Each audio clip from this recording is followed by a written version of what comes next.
बरोबरच आहे, मात्र ज्या 3 देशांबरोबरचे असणारे संबंध आणि त्या संबंधांमध्ये गेल्या 10 वर्षांमध्ये पडलेला फरक, हे जे एक महत्त्वाचं कारण हायलाइट केलं जात आहे त्याच्याविषयी आपण पुन्हा सविस्तर बोलूयाच. जो मगाशी महत्त्वाचा मुद्दा होता रवी मराठेजी, रशियाचा, जिथपर्यंत तुम्ही येऊन थांबलेला होतात. रशियाकडून आपण तेल घेणं आणि त्याचा रशिया युक्रेनसाठी कसा वापर करून घेतं वगैरे वगैरे कारणं ट्रम्प यांनी सांगितलेली आहेत.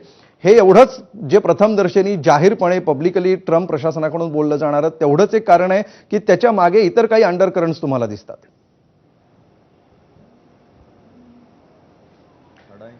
पहिल्यांदा मी आंबेकर साहेबांनी आता जे विधान केलं त्याचा मी थोडासा त्याच्याविषयी क्लॅरिफिकेशन देतो की ट्रम्पना त्यांनी अधिकार नाही असं म्हणलंय.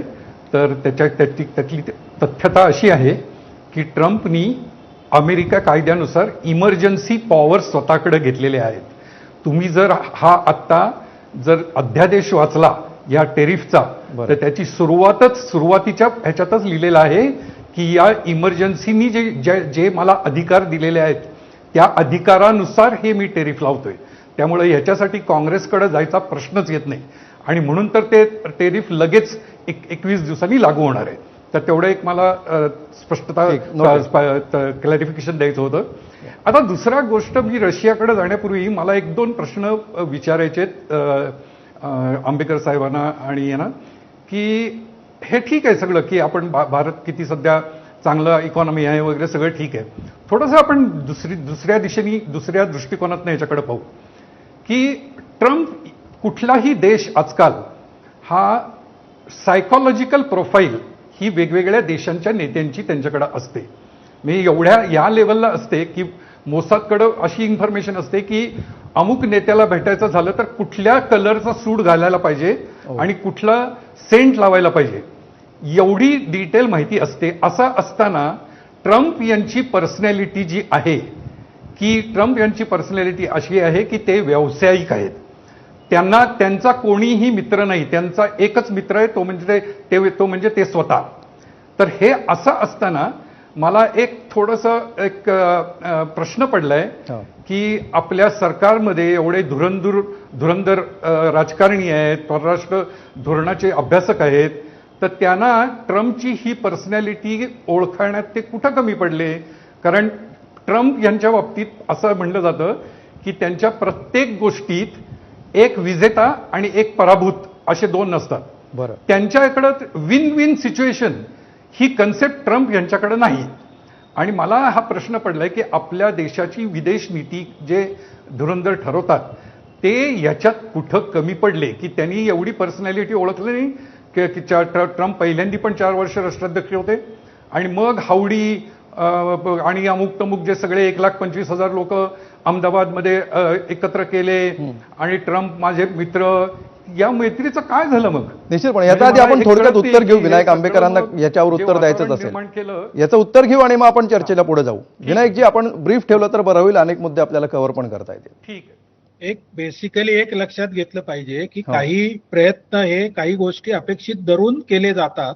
त्या प्रयत्नाचं लगेच मग तुम्ही आवडी मोदी का केलं किंवा 1.25 लाखामध्ये त्यांचा हात का वरती धरला असं प्रत्येक गोष्टीचं त्याला कोरिलेट करता येत नाही. दुसरं, ते जे म्हणतात की ट्रम्प यांची एक पर्सनॅलिटी आहे, त्यांनीच असं सांगितलं की थोडीशी ती नकारात्मक आणि सेल्फिश प्रवृत्ती आहे त्यांची.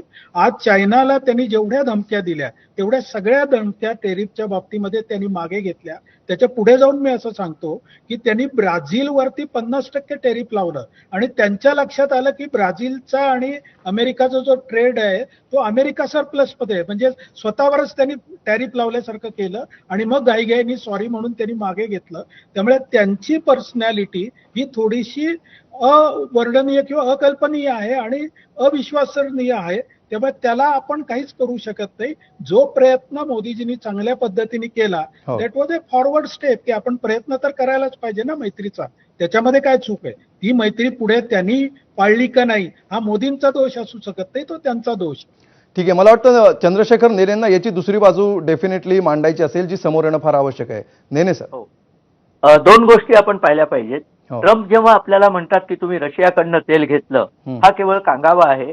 कारण आपण आत्ताच ट्रम्पला हा प्रश्न केला होता की त्याच काळामध्ये ट्रम्पचे स्वतःचं सरकार, अमेरिका सरकार रशियाकडनं युरेनियम पासनं सुट्या भागांपर्यंत अनेक गोष्टी घेत होतं. हो. तेव्हा त्याच्यात काही म्हणजे रशियाकडनं तुम्ही घ्यायचं नाही आम्ही घेऊ असं बोलता येत नाही. ही पहिली गोष्ट. बरं. दुसरी सर्वात महत्वाची गोष्ट अशी आहे की अमेरिका आपल्याला ज्या गोष्टी देतं त्या गोष्टींची आपल्याला गरज किती आहे आणि त्या गोष्टी आपण इतर ठिकाणाहून घेऊ शकतो का. आपला जो एकूण एक्सपोर्ट आहे त्याच्या फक्त 40 ते 45%, 45 पण जास्त सांगतोय, अमेरिकेत होतो. आणि आपण इतके अल्टरनेट एक्सपोर्ट रूट आता शोधलेले आहेत की आपण काही अमेरिकेनी एक्सपोर्ट कमी केला तर चोक होणार नाही. आणि सर्वात महत्वाचं, हा जो टेरिफ टाकलेला आहे हा देणार कोण आहे? हा अमेरिकेतले करदाते देणार आहेत. आणि त्याच्याबद्दल अमेरिकेतल्या करदात्यांच्या मनात प्रचंड संताप आता आलेला आहे. ट्रम्पचं पॉप्युलॅरिटी रेटिंग जे 50% होतं ते आता 37% पोहोचलेलं आहे. आय एम व्हेरी शुअर की ट्रम्पच्या स्वतःच्या पार्टीमध्ये याच्यावरती मंथन चालू आहे की तुम्ही हे अकारण तांडव सुरू केलेलं आहे, तुम्ही हे परत आणा. ते कसे वागतील याच्यावरती आपला कंट्रोल नसतो. निश्चितपणे. नेने सर, हा जो तुम्ही मुद्दा मांडता आहात तो मला अतुल दोंडेंकडून जाणून घ्यायचा आहे अधिक. अतुलजी, हा दावा अनेक अर्थतज्ञांकडून सुद्धा केला जातो आणि या बाजूने असं बोललं जातं की आपल्याला फार फरक पडणार नाहीये. जो काही महागाई सोसायची आहे ती अमेरिकी नागरिकांना सोसायची आहे, त्यामुळे खरं तर तो त्यांच्यावर लादलेला बॉम्ब आहे, टेरिफ बॉम्ब जो आहे तो अमेरिकन नागरिकांवर पडणार आहे. तुम्हाला काय वाटतं याबद्दल? आता कसं आहे की हावडी मोदी करणे किंवा अबकी बार ट्रम्प सरकार म्हणणे हे अतिशय चुकीचं होतं. हे आपल्या देशाच्या धोरणांना धरून नव्हतं. दुसऱ्याच्या सार्वभौमत्वावर आणि दुसऱ्याच्या देशात जाऊन त्याच्या निवडणुकीमध्ये हस्तक्षेप करणं ही इतकं चुकीचं होतं. पण तेव्हा आम्ही म्हटलं, तेव्हा मोदी बरोबर होते. आता ट्रम्प वेगळं बोलतोय, आताही मोदी बरोबर आहेत. म्हणजे मोदी बरोबर चूक कधी होते ते? दुसऱ्याच्या सार्वभौम गोष्ट असते ही. दुसऱ्याच्या लोकशाही निवडणुकीच्या प्रक्रियेमध्ये आपण बोलणं हे किती चुकीचं होतं. त्यावेळेस आम्ही टीका केली होती, तर त्यावेळेसही ते बरोबर होते, आताही कसे बरोबर आहे. पण मला महाराष्ट्राच्या संदर्भात काही बोलायचं आहे. महाराष्ट्रामध्ये आता जेम्स अँड ज्वेलरीचा एक्सपोर्ट, इंजिनिअरिंग गुड्स, लेदर याचा आपला सर्वात जास्त एक्सपोर्ट आणि टेक्स्टाईल. हा रिअल इस्टेट नंतर टेक्स्टाईल हा सर्वात मोठा उद्योग आहे जो आपल्याला रोजगार निर्माण करून देतो. आता हे जेम्स अँड ज्वेलरी जे आहे ते बेल्जियमकडे जाईल. म्हणजे असं नाही आहे की आपण आपल्यावर टेरिफ वाढवलं तर महाग होईल. त्यांना कमी टेरिफमध्ये पण देणारे लोक आहेत आणि त्याच्यामुळे ते बेल्जियमकडे हा उद्योग जर गेला तर फार मोठा फटका जो आहे तो आपल्या एक्सपोर्टला भेटेल. कारण की आता आपण सेकंड नंबरवर अमेरिकेशी आहोत. अमेरिका हा नाही म्हटलं तरी चायनापेक्षा डेमोक्रॅटिक कंट्री आहे. कॅपिटलिस्ट जरी असली तरी डेमोक्रॅटिक कंट्री असल्यामुळे त्याचे आपले संबंध जे आहे ते चायनापेक्षा कधी चांगले राहणार आहे. मग चायनाशी आपल्याला असलेला 100 बिलियनचा गॅप जो आहे एक्सपोर्ट इम्पोर्ट मधला, बॅलन्स ऑफ ट्रेड ज्याला म्हणतो, तो आपला निगेटिव्ह आहे. अमेरिकेसोबत पॉझिटिव्ह आहे. इथला रोजगार जो आहे तो फटका कुणाला बसणार आहे? गुजरात आणि महाराष्ट्राला. टेक्स्टाईल जे आहे ते व्हिएतनाम आणि बांगलादेशकडे जाण्याची मोठ्या प्रमाणात शक्यता, जो मध्यंतरी गेला होता आता पुन्हा जाण्याची शक्यता मोठ्या प्रमाणावर आहे. हे आपल्याला इथं स्पष्टपणे दिसलं पाहिजे. एक गोष्ट मी इथे स्पष्ट करतो, काँग्रेस म्हणजे तिथल्या संसदेला काँग्रेस म्हणतं, नाही तर उगाच काय होईल की काँग्रेसमध्ये ते काय काँग्रेस म्हटलं नेहरूजींचं नाव घेतल्याशिवाय झोप येत नाही आम्हाला लोकांना. 60 वर्ष झाले त्यांना जाऊन. मला तर कधी कधी आश्चर्य वाटतं की एवढं नेहरूजींना आठवू नका, त्यांनी जर आठवण केली तर अडचण होईल सगळी. संदर्भामध्ये एबीपी माझाचे प्रेक्षक सुज्ञ आहेत. काँग्रेस म्हणजे कुठल्या काँग्रेसविषयी बोलतायत ते व्यवस्थित समजून घेतील. रवी मराठे, जर आपण पुढे जाऊया आता. मला नक्की प्रक्रिया एकच मिनिट ठीक आहे. आपण 1 by 1 एक 10 सेकंद फक्त. बरं. आता यांनी म्हटलं की 60% जीडीपी कन्झम्पशन जीडीपीचा आहे. 1% लोक जे आहे त्यांच्याकडे 40% संपत्ती आहे 1% लोकांकडे, आणि 50% लोक जे आहे त्यांच्याकडे फक्त 3% संपत्ती आहे, पण ते 63% टॅक्स देतात आहे देशातला. म्हणजे जे लोक ज्यांचं जास्त उत्पन्न जे आहे ते टॅक्समध्ये चाललेलं आहे. आणि आज देश जो तरला आहे तो केवळ जीएसटीवर तरला आहे आणि सेसवर तरला आहे.